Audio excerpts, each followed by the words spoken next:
समस्त जन कल्याणी निरतं करुणामयं नमामि चिन्मयं देवं सद्गुरुं ब्रह्मविद्वरम् मनोजवं मारुततुल्यवेगं जितेन्द्रियं बुद्धिमतां वरिष्ठं वातात्मजं वानरयूथमुख्यं श्रीरामदूतं शरणं प्रपद्ये श्रीरामदूतं शरणं प्रपद्ये। हरि ओम। चलिए हम लोग शुरू करते हैं 102 दोहा उत्तरकांड का। यहाँ पे हम लोगों ने विश्राम लिया था और उसको पढ़ती हूँ मैं। सुनु ब्यालारे काल कले मल अवगुण आगार गुणों बहुत कलि जुग कर बिनु प्रयास निस्तार सियावर राम मेरे प्रभु राम जय जय राम। कृतयुग त्रेता द्वापर पूजा मख अरु जोग जो गति होय सो कलि हरि नाम ते पावहि लोग सियापति राम जय जय राम मेरे प्रभु राम जय जय राम। अब ये देखिए, सुनु ब्यालारे। ब्यालारी मैंने पिछले बार बताया था कि सर्पों के शत्रु गरुड़, क्योंकि गरुड़ सर्प से लड़ता भी है और उसका खाना भी है सर्प। तो सुनु ब्यालारे काल कली मल अवगुण आगार, अवगुण भरे पड़े हैं, अवगुणों का वो घर है कलयुग। लेकिन now we come to the positive part of कलयुग।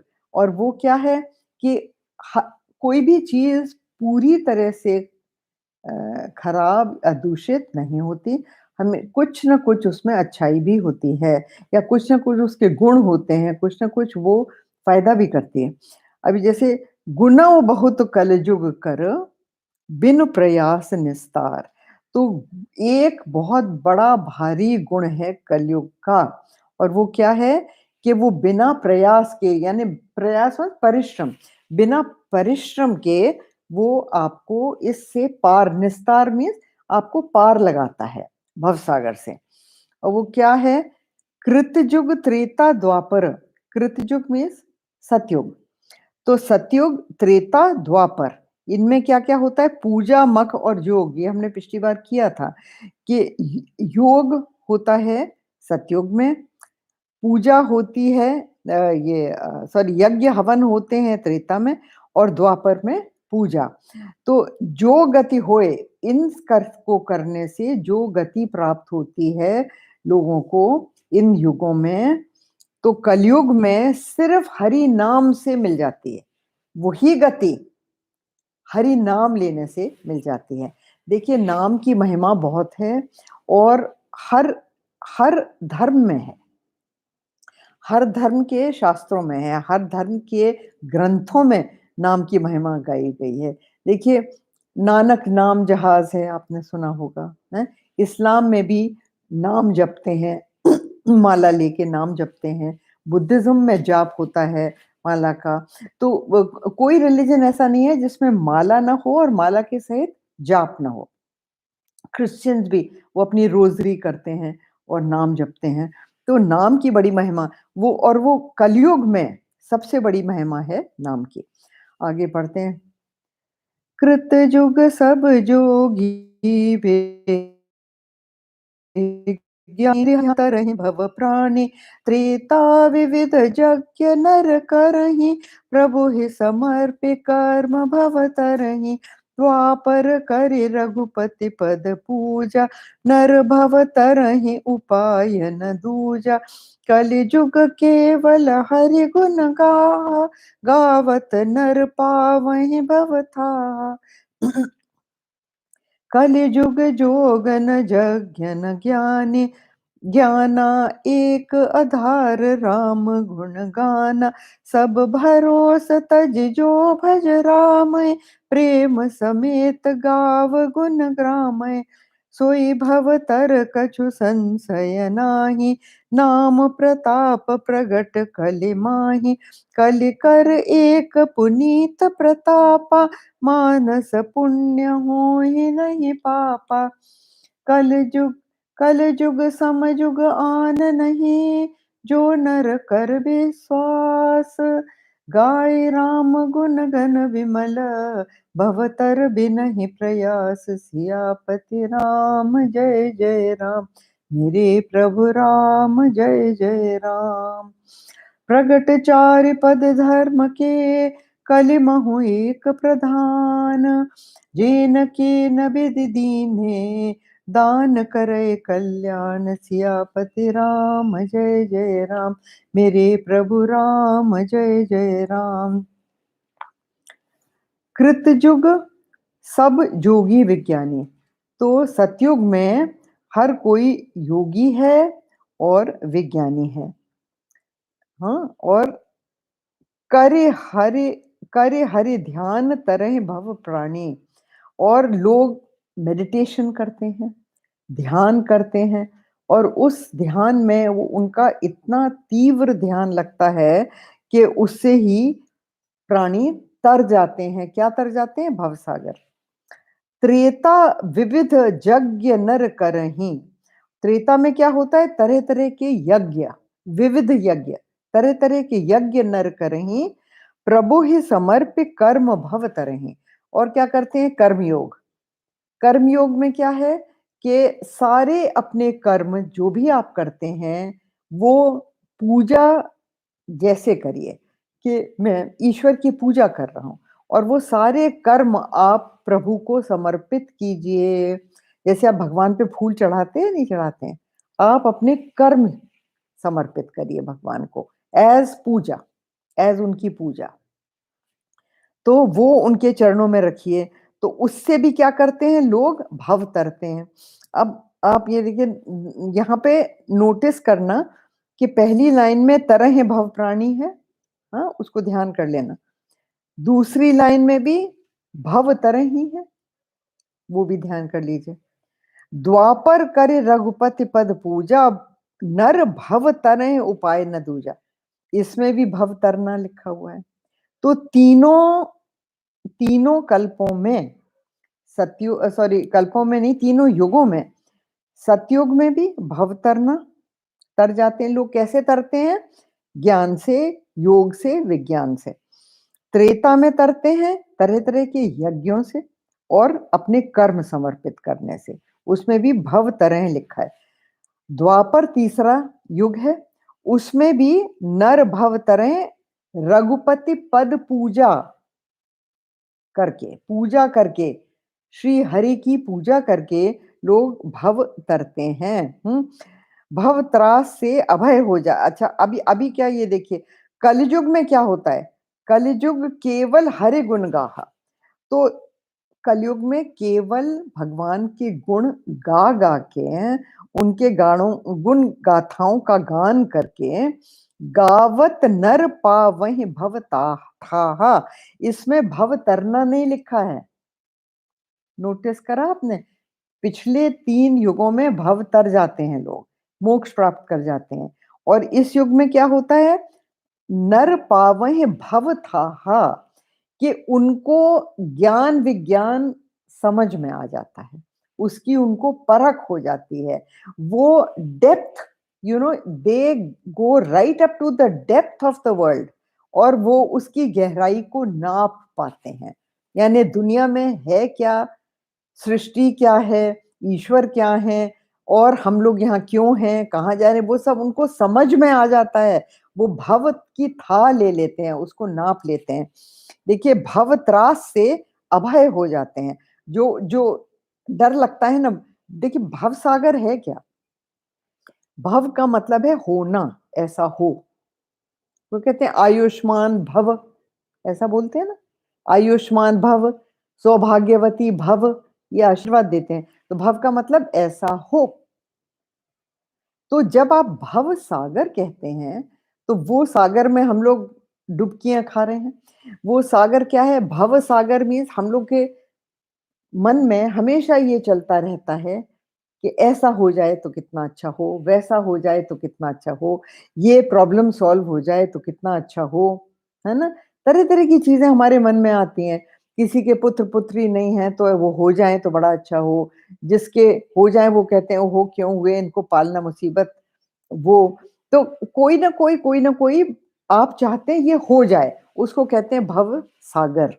तो हम सब भवसागर में हैं। ये लोग क्या हैं, ये भवसागर की थाप आ जाते हैं कि ये भव बंद होता क्यों है, ये इनको समझ में आ जाता है, समझ पड़ जाता है। तो अब आगे कलयुग जोग न यज्ञ न ज्ञाना। ये देखिए कलयुग में क्या होता है, न तो योग लोग कर पाते हैं, क्योंकि इन सब चीज़ों की न यज्ञ कर पाते हैं, न ज्ञान है कलयुग में। क्योंकि इन सब चीज़ों को पाने के लिए आपके मन में शुद्धता चाहिए, बहुत बड़ी शुद्धता चाहिए मन में और बहुत बड़ी एकाग्रता चाहिए विचारों की। न तो हमारे विचार एकाग्र हो पाते हैं, सारे में हमारे विचार भागते फिरते हैं। पूजा के कमरे में भी बैठें, तो दिमाग होगा क्रिकेट फील्ड पे। कहीं पे भी खाना खा रहे होंगे, तो टीवी देख रहे होंगे। हर वक़्त हमारा मन जो है वो बँटा रहता है, घिरा रहता है इधर-उधर, तो कई चीज़ों में बँट जाता है।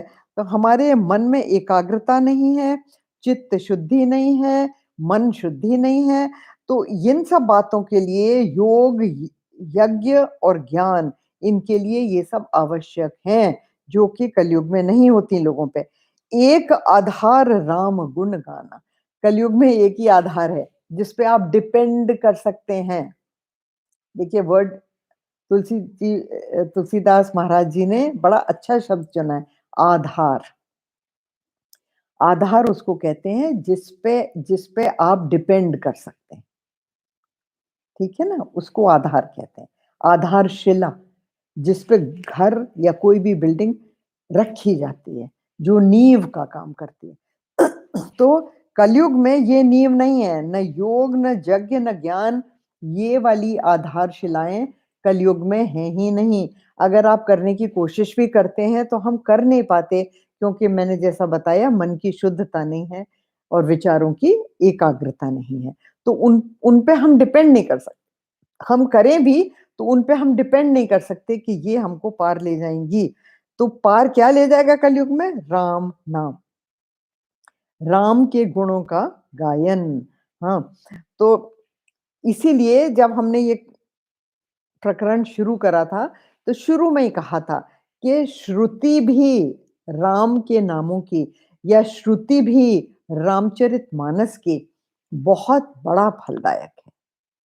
ये बहुत फल देता है और वो धीरे-धीरे आपको समझ में आएगा कि कैसे। सब भरोस तज जो भज राम है। तो भरोसा हर चीज़ का तज दीजिए, क्योंकि वो आपको छोड़ देंगी। एक चीज़ दुनिया में बताइए मुझे, जो कि परमानेंट है, जो स्थायी है, जो हमेशा आपका साथ देगी, ऐसा कुछ नहीं है। आप गारंटी ले सकते हैं कि हर चीज़ कभी मुझे छोड़ेगी नहीं, ऐसा नहीं। आपका शरीर तक तो आपको छोड़ जाएगा, ठीक है ना? तो आप उस पे भी आप उसको आधार या उस पे भरोसा नहीं कर सकते कि वो कब तक है। और शरीर का होगा क्या, इस पे भी आप नहीं भरोसा कर सकते। कब आपको क्या बीमारी लग जाए, कब आप भजन न कर पाएँ, उसका भी भरोसा नहीं है। तो जब तक शरीर है, जब तक भजन कर सकते हैं, तब तक कीजिए। तो सब भरोस तज जो भज रामहि, प्रेम समेत गाव गुण ग्रामहि। और गुणों को गाते हैं, राम जी के गुणों को गाते हैं, जैसे हम और आप कोशिश कर रहे हैं कि प्रेम सहित। यदि आपके मन में राम जी के प्रति प्रेम नहीं है, तो इस कथा को सुनना भी नहीं चाहिए। क्योंकि अगर आप प्रेम सहित नहीं सुनेंगे, अगर आपके मन में पूरा विश्वास नहीं है राम नाम के ऊपर, तो आप कर क्या रहे हैं? Wasting time. सोई भव तर कछु संशय नहीं। और जो राम गुणग्राम गाता है, वो भव को तर जाता है, इसमें कोई संशय नहीं है। हाँ, इसीलिए रामचरितमानस का पाठ घर-घर में होता है। विवाह के पहले लोग करते हैं, घर बनाने के पहले करते हैं, घर प्रवेश में करते हैं, कोई भी अच्छी खबर मिलती है तो करते हैं ना घरों में पाठ मानस का। तो उससे बहुत-बहुत आपको प्रसन्नता चित्त में होती है। सोई भव तर कछु संशय नाहीं, नाम प्रताप प्रगट कल माहीं। पर जो है नाम का प्रताप कलयुग में बहुत-बहुत ज़्यादा है। मैं ये बात बड़े निश्चित रूप से कह सकती हूँ, क्योंकि मैंने अपने जीवन में आज़माया है। एक बार नहीं, कई बार आज़माया है, कि मुसीबत के समय में राम नाम ने ही मुझे उबारा है। Sorry for the personal example पर क्योंकि मैं मन से कह रही हूँ, बिल्कुल कन्विक्शन से आपको बता सकती हूँ कि राम नाम में बहुत, बहुत, बहुत शक्ति है। आपके दुःख दूर करने की, आपके बुरे समय को टालने की और आपकी लाइफ़ में सुख और शांति लाने की। ये बहुत बड़ी शक्ति है। तो सोई भव तर कछु संशय नाहीं, नाम प्रताप प्रगट कल माहीं। तो ये और जो युग हो चुके, उनमें नाम का प्रताप नहीं बताया है। नाम का प्रताप कलयुग में विशेष है। So this is a gift of कलयुग टू यू। ये आपके लिए बहुत बड़ा उपहार है कलयुग की तरफ से, कि आप और कुछ तो कर नहीं सकते, तो राम नाम तो जप सकते हैं। हाँ, श्रद्धा से जपिए, बिना श्रद्धा के भी जपिए, पर जपिए तो। अच्छा, कल कर एक पुनीत प्रतापा। अच्छा, एक और बहुत बड़ा प्रताप है कलयुग का, हाँ? और वो प्रताप बड़ा पुनीत है, मतलब पवित्र प्रताप है। क्या? मानस पुण्य होए नहीं पापा। ये देखिए बहुत-बहुत बड़ी बात है। मानस पुण्य और मानस पाप क्या होते हैं? आपके मन में कोई बुरा विचार आता है किसी और के लिए, वो तो पाप हो गया। और जो आपके मन में कुछ भी कार्य करने के लिए या किसी भी व्यक्ति के प्रति आपके मन में अच्छा विचार आता है, वो पुण्य हो गया। तो कलयुग में क्या होता है कि मानस पुण्य तो माने जाते हैं, गिने जाते हैं, पर मानस पाप नहीं गिने जाते हैं, आपके कर्म फल में। सोच के देखिए कितना बड़ी एडवांटेज है, बहुत बड़ा एडवांटेज है। फिर लोग सोचेंगे कि ऐसा क्यों है? अच्छा, मानस पहले मैं मानस पुण्य समझाऊँ आपको। मानस पुण्य का क्या है कि कई बार आपके मन में बहुत अच्छा विचार आता है, मैं यहाँ चैरिटी कर दूँ, मैं इस गरीब की मदद कर दूँ, मैं इस गरीब बच्चे को पढ़ा दूँ, मैं मेरा नेबर बीमार है, मैं उसकी जाके मदद कराऊँ, ऐसा विचार आता है आपके मन में, वो मानस पुण्य हो गया, तो वो तो गिना जाएगा। लेकिन आप किसी कारणवश नहीं कर पाए भी, मतलब आपने वो कार्य नहीं किया, मान लीजिए। मान लीजिए आपके मन में आया चैरिटी का विचार, पर आप वो चैरिटी कर नहीं पाए, किस वजह से? कि पैसे कम पड़ गए, पैसे टाइम पे आ नहीं पाए या कोई भी और रीज़न हो सकता है, आप बीमार पड़ गए, ये हो गया, वो गया, किसी वजह से आप वो कर नहीं पाए, तो भी वो आपका पुण्य में गिना जाएगा। देखिए सोच भी कर्म है, thinking is an action, it is a verb, the word thinking. है ना? हाँ, ये क्रिया क्रिया है, सोचना क्रिया है। तो कर्म फल हर क्रिया से संबंध रखता है। ये बहुत इम्पोर्टेंट बात बता रही हूँ मैं आपको कि सोच भी जो है, जो आपके मन में विचार आते हैं, वो कर्म हैं। तो बहुत ध्यान से विचार लाइए मन में। अगर अपने आप उठते हैं, तो जो बुरा कर्म है, उसको एकदम हटाइए अपने दिमाग से। कोई भी अशुद्ध विचार आपके मन में आता है, एकदम हटा दीजिए उसको। डिलीट का बटन दबा के प्रेस आउट। पर तसल्ली ये है कि अगर बुरा विचार आता है तो उसका पाप हमको नहीं लगता, क्योंकि कलयुग में हर किसी के मनस्थल में बुरे विचार आते ही आते हैं, आप रोक नहीं सकते। तो देखिए कितना बड़ा ये कलयुग का प्रभाव है कि विचार आता तो है, लेकिन उसका कर्म फल आपको नहीं मिलता कलयुग में। तो कई लोग तो उल्टे दिमाग बुद्धि के होते हैं ना, तो वो ये कहते हैं, चलो ठीक है तो विचार आने दो, मैं कुछ कर तो रहा नहीं हूँ और उसका पाप तो मुझे लगेगा नहीं। हाँ, तो इस तरह भी सोचते हैं लोग, सोचिए आप, हाँ? अरे भई आप विचार आने ही क्यों देते हैं? इट इज़ लाइक सेइंग कि मेरे घर में कूड़ा डालते जाओ, कोई बात नहीं, वो तो कल साफ हो ही जाएगा। ये क्या बात हुई? आप खुद अपने घर को गंदा कर रहे हैं, हाँ? और जब तक वो कूड़ा जाता नहीं आपके घर से, तब तक तो आपका घर गंदा पड़ा रहा ना। तो आप अपने खुद के मन को अशुद्ध करते हैं विचारों से। माना कि विचार नहीं आते, लेकिन फिर भी। अच्छा, दूसरा, ये इसमें भी डिफरेंस है।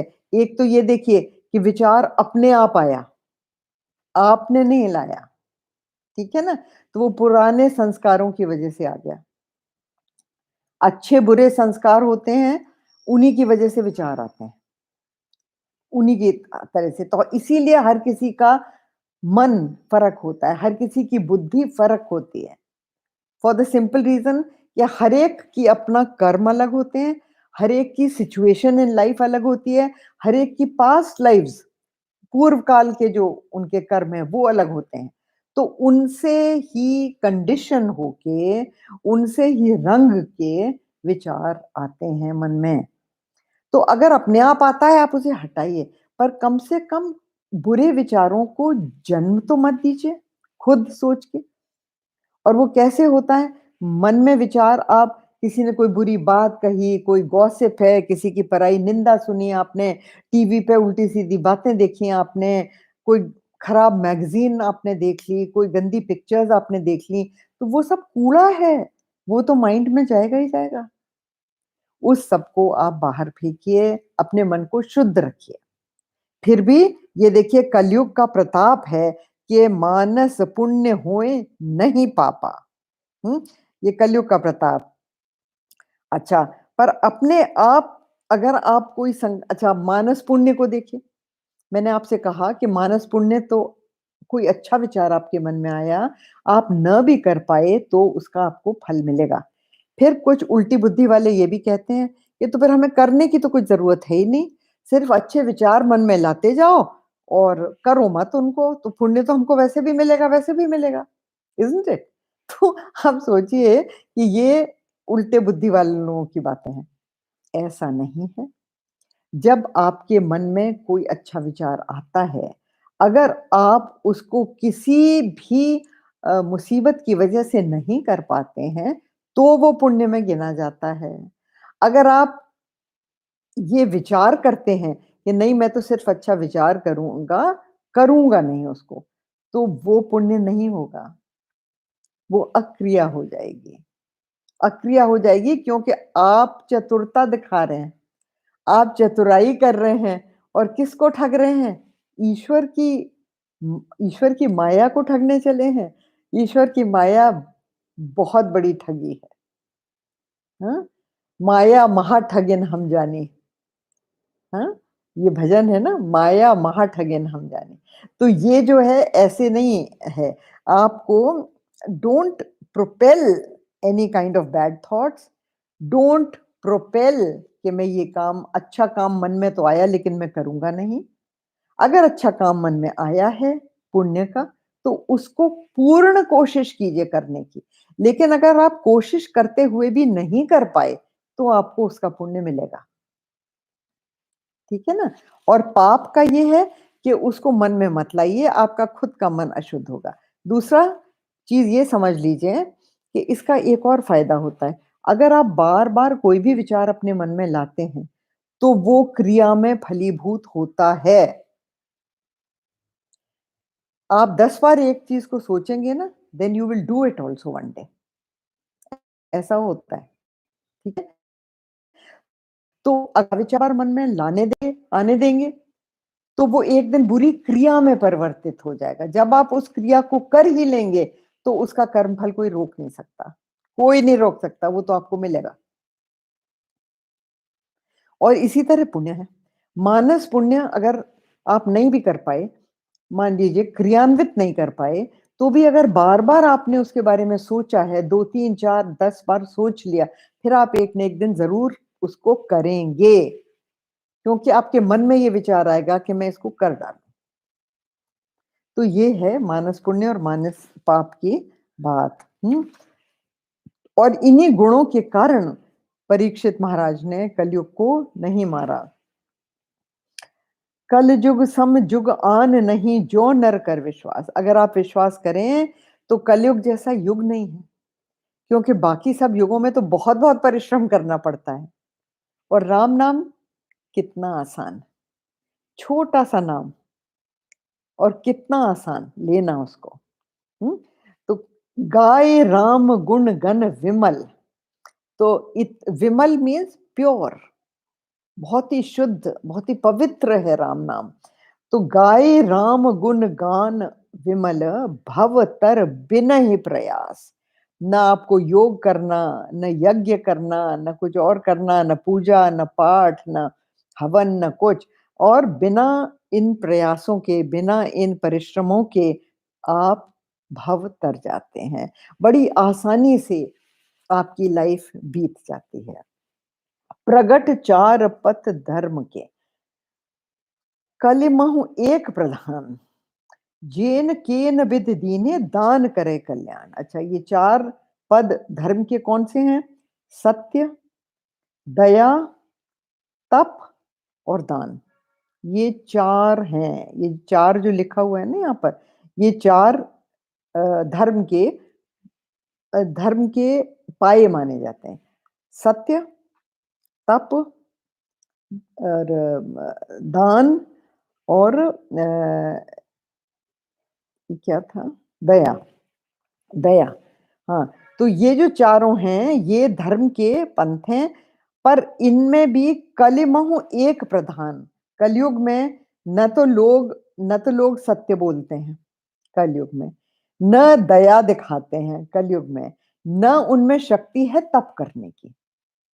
एक चीज कर सकते हैं जो सबसे आसान है, चेक साइन करो और दे आओ जाके, है ना? दान हो गया। और वो सबसे इजी चीज है, सबसे इजी चीज ये है कि दान दे दिया, और you self congratulate your self, और आपको लगता है हाँ हाँ मैंने बड़ा अच्छा काम कर दिया, बहुत बड़ा काम कर दिया, क्योंकन वो सबसे आसान है। तो कलयुग में एक की प्रधानता है, दान की प्रधानता है। और येन केन विध दीन्हे दान करे कल्याण। अब ये बहुत ध्यान से समझने की बात है। ऐसा कहते हैं, येन केन प्रकारेण दान करे कल्याण, यानी आप किसी भी रीजन से दान देते हैं, ऐसे वैसे या किसी कारणवश, प्रकारेण अच्छे कारणवश, दान आपका कल्याण ही करेगा। ये निश्चित है कलयुग में, और जगह नहीं।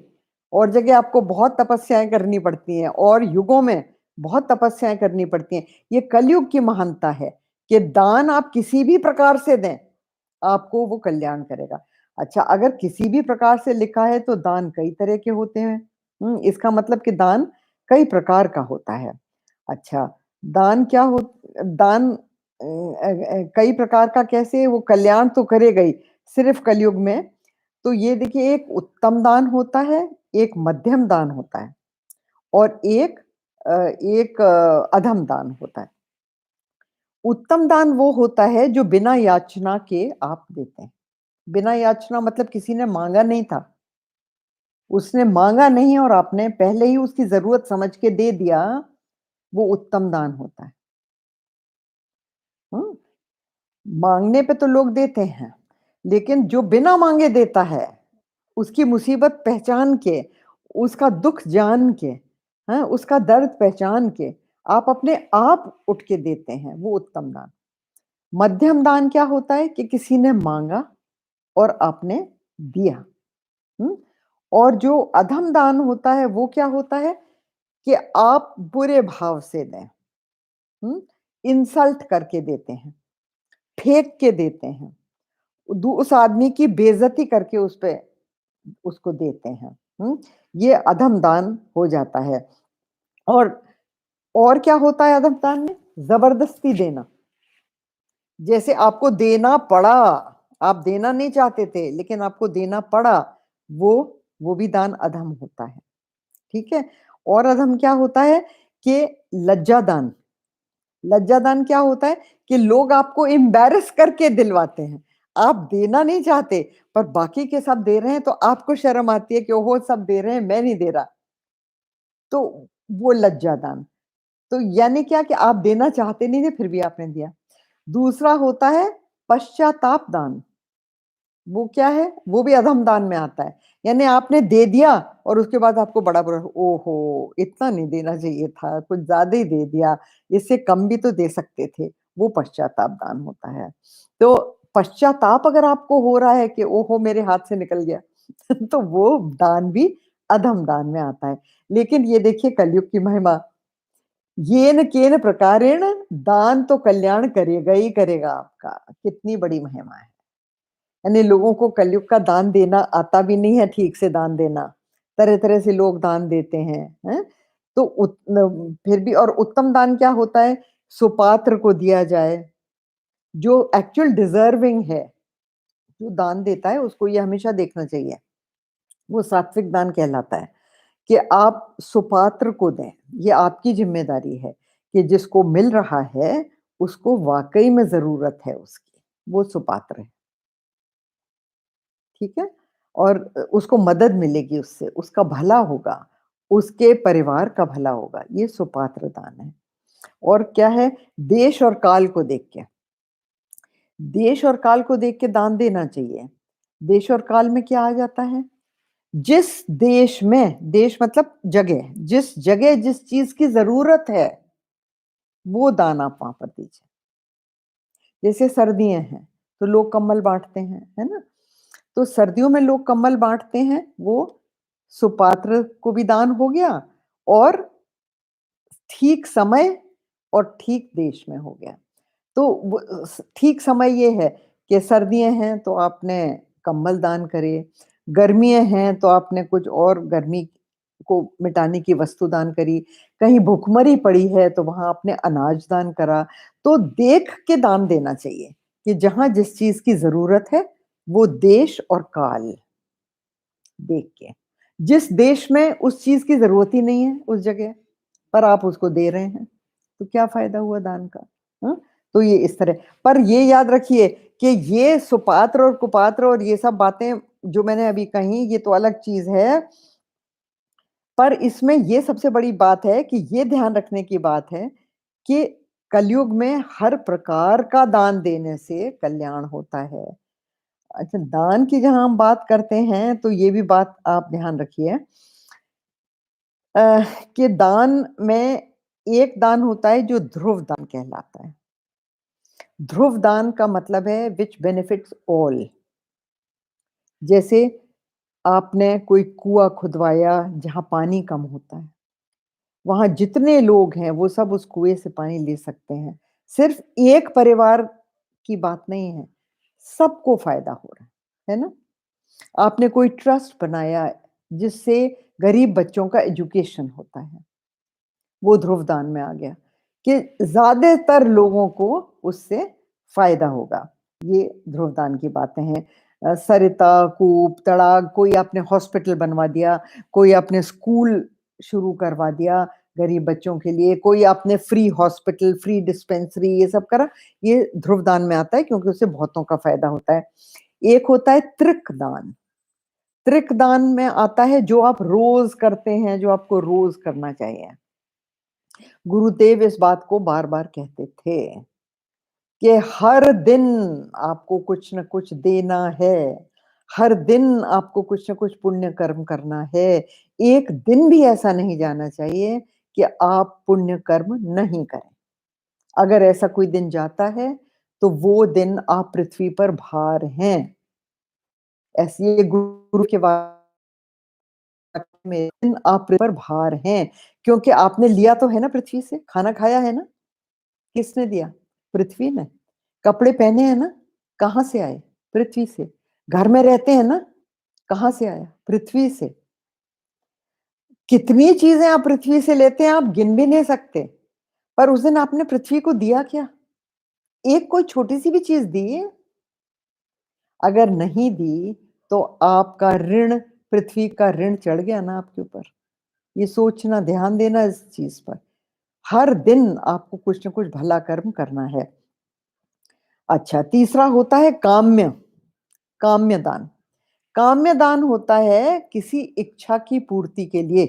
जैसे ये आपको ज्योतिषी लोग, पंडित लोग नहीं बताते कि ये दान करो तो आपकी ये कामना पूरी हो जाएगी, वो दान करो तो आपका शनि का प्रकोप कम हो जाएगा, ये वो इस टाइप की चीज़ें हैं। तो वो लोग पैसा माँगते हैं काम करने के लिए, वो भी काम्य दान नहीं होता है। आप देते हैं कि भैया ये लो पैसे ले लो पर मेरा काम कर दो, तो वो काम्य दान में आता है। फिर एक होता है नैमित्तिक दान। नैमित्तिक दान होता है जो लोग करते हैं अपने फ़ायदे के लिए, पर वो रिचुअल्स में आ जाता है। जैसे गृह शांति, गृह शांति का आपने पाठ कराया और दान करा। हर्षदान, कोई आपके घर में शादी हुआ, विवाह हुआ और आपने उससे खुश होके या आपकी कोई गुड न्यूज़ आई आपके पास, तो उसको शेयर करने के लिए आप लोगों में मिठाई बाँट रहे हैं, कुछ बाँट रहे हैं, लोगों को पुत्री जन्म हुआ, कोई भी नया पदार्पण हुआ जैसे बहू आई या दामाद आया, तो आप बहुत प्रसन्न होते हैं और उस प्रसन्नता से आप लोगों को चीज़ें बाँटते हैं, वो आता है इसमें नैमित्तिक दान में, वो हर्ष दान आता है। ये भी सब सुपात्र देखना चाहिए कि सुपात्र को मिल रहा है और दूसरा जो बहुत ज़रूरी है देखना कि जिस पैसे से आप दान दे रहे हैं या जिस पैसे से आप दानों should be money earned with good work. किसी अशुभ कार्य को करके अगर आपने पैसे कमाए हैं और उसका आप दान करते हैं, तो दान देने वाले को भी उसका बुरा फल मिलता है, क्योंकि वो धन अशुद्ध है। ब्लैक मनी, हाँ, अ, देखिए टैक्स प्लानिंग अलग चीज़ है और टैक्स चोरी अलग चीज़ है, इनमें फ़र्क है।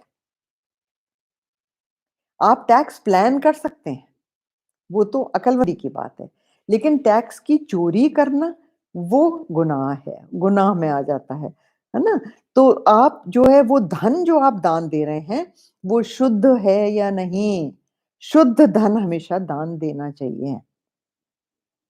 और जो लेने वाला है, ये भी ध्यान रखें क्योंकि साधु, सन्यासी, ब्रह्मचारी ये लोग दान ग्रहण करते हैं। तो जो ज़्यादा विचार करने वाले लोग हैं, वो अशुद्ध दान लेते भी नहीं हैं। दे डोंट टेक, क्योंकि उसका फल मिलेगा आपको भी। आप भी उसमें भागीदार हो जाते हैं, अशुद्ध धन। इसीलिए हर जगह खाना नहीं खाते हैं, हर एक का कमाया हुआ धन वो लेते नहीं। ये भी चीज़ होती है, पर ख़ैर ये बहुत बारीकियाँ हैं, पर हम लोगों को जो मैं कहना चाहती हूँ वो ये कि let us stick to this कि येन केन प्रकारेण येन केन विधि दीने दान के कल्याण। तो भैया जिस प्रकार भी दान दो, ये कलयुग में ही केवल है एप्लीकेबल। कलयुग की महिमा है, देख कितनी बड़ी महिमा हो गई सोचिए आप, कि आप किसी भी प्रकार ये जितने मैंने दान बताए तरह-तरह के, आप किसी भी प्रकार का दान दें, वो आपको फ़ायदा ही करेगा, नुकसान नहीं करेगा। अच्छा, कई दान, अब since we are talking of दान, मुझे याद आता है कि कुछ दान निषेध भी होते हैं, कि ऐसे दान नहीं करने चाहिए।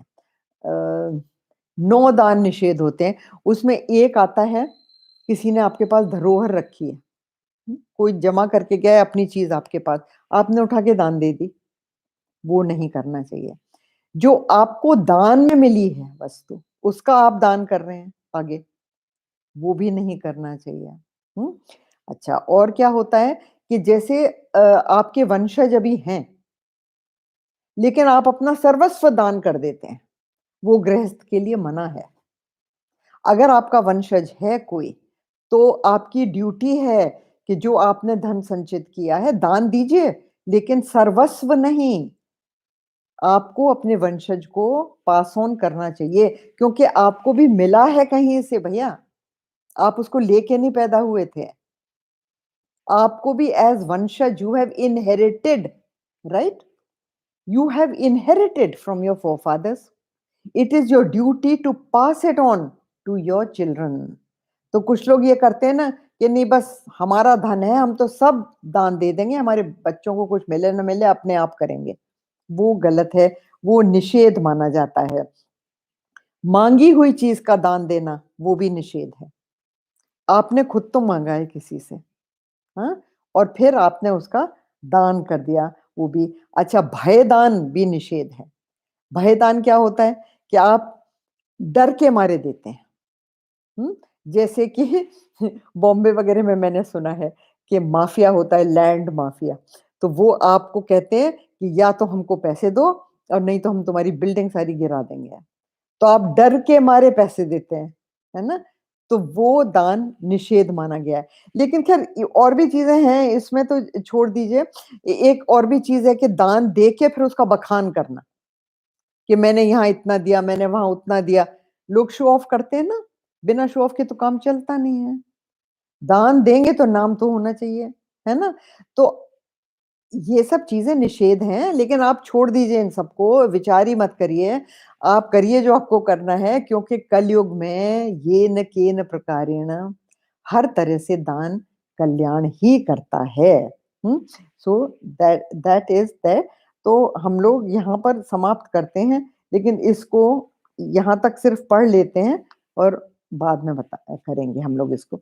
ये तो नित जुग धर्म होहि सब केरे हृदय राम माया के प्रेरे शुद्ध सत्व समता विज्ञाना कृत प्रभाव प्रसन्न मन जाना सत्व बहुत रज कछु रति कर्म सब विधि सुख त्रेता कर धर्म बहु रज स्वल्प सत्व कछु तामस द्वापर धर्म हर्ष भय मानस तामस बहुतर जो गुण थोरा कलि प्रभाव विरोध चहु ओरा बुध जुग धर्म जानि मन माही तज अधर्म रति धर्म कराही काल धर्म नहीं व्यापहि ताही रघुपति चरण प्रीति अति जाही नट कृत बिकट कपट खगराया नट सेवक कहि न व्यापई माया हरि माया कृत दोष गुना बिनु हरि भजन न जाहि भजिय राम तज काम सब अस विचार मन माहि सियापति राम जय जय राम मेरे प्रभु राम जय जय राम ॐ पूर्णमद पूर्णमिदं पूर्णात् पूर्णमुदच्यते पूर्णस्य पूर्णमादाय पूर्णमेवावशिष्यते ॐ शान्ति शान्ति शान्तिः हरि ओम श्री गुरुभ्यो नमः हरि ओम